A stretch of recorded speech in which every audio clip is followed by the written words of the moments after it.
मुख्यमंत्री देवेंद्र फडणवीस साहेब व पालकमंत्री जयकुमार गोरेभाऊ यांच्या सूचनेवरनं मी माझी आत्या असलेल्या कुमुद अंकाराम यांना विनंती केली की फडणवीस साहेब आपल्या पाठीशी इतक्या भक्कमपणे उभं राहत असताना आपल्याकडनं कुठलीही चुकीची कृती व्हायला नको। वास्तविक पाहता त्यांच्यावरनं आमच्याकडून झालेला हा अन्याय आहे की त्यांना उमेदवारी मिळवून देण्यात आम्ही कमी पडलो, परंतु पक्षाने ज्यांचे प्रवेश घेतले त्या बहुतांश सगळ्या लोकांना संधी देण्याचा प्रयत्न केला, अनेकांना संधी मिळाली। त्या ज्या प्रभाग क्रमांक 3 मध्ये इच्छुक होत्या त्या ठिकाणी प्रयत्न झाला, परंतु संधी देता आलं नाही। ती वस्तुस्थिती त्यांना समजून सांगितली। कुटुंबाच्या विनंतीला प्रेमापोटी त्यांनी मान्य करून आज विड्रॉ केलेला आहे।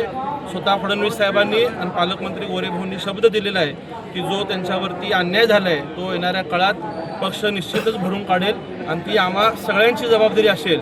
आम्ही सुद्धा त्यांना विनंती केल्यामुळं विनंतीला मान देऊन त्यांनी या ठिकाणी विड्रॉ केलेला आहे। भारतीय जनता पार्टीसोबत सक्रिय प्रचारात त्यांचा राहील। भारतीय जनता पार्टीचे उमेदवार निवडून आणण्यामध्ये त्यांचा सिंहाचा वाटेल हा विश्वास मी कुटुंबाच्या वतीने आपल्याला त्या भारतीय जनता पार्टीच्या उमेदवाराच्या प्रचारासाठी असतील।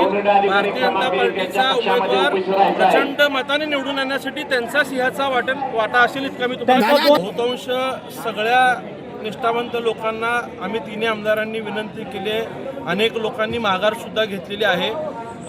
वेळेच्या गडबडीत जरी काही निष्ठावंत किंवा जुन्या सहकाऱ्यांचे फॉर्म राहिले असतील तर पुढच्या काळात सुद्धा आम्ही त्यांना भेटून विनंती करून त्यांनाही सोबत घेण्याचा आम्ही प्रयत्न करू। पक्षाचा निर्णय हा अंतिम असतो। पक्षाने ज्यांना उमेदवारी दिलेली आहे त्या सगळ्यांचं आम्ही कमळ चिन्ह प्राधान्य ठेवून काम करू। काल सुद्धा मी भूमिका मांडली होती, सबकी हत्या जरी दुसऱ्या पक्षातून उभारलेली असेल तर कमळ हाच माझा उमेदवार आहे ही भूमिका काल स्पष्ट केली। पण मला आनंद आहे की त्यांनी कुटुंबासाठी विशेषतः स्वर्गीय तात्यासाहेब स्वर्गीय महेश अण्णांवरती प्रेमापोटी त्यांनी आज माघार घेतली। निश्चितच येणाऱ्या काळात फडणवीस साहेब असतील, पालकमंत्री जयकुमार गोरे साहेब असतील, त्यांना आणि मी स्वतः सुद्धा कुटुंब म्हणून त्यांना न्याय देण्यासाठी आम्ही प्रयत्न करू।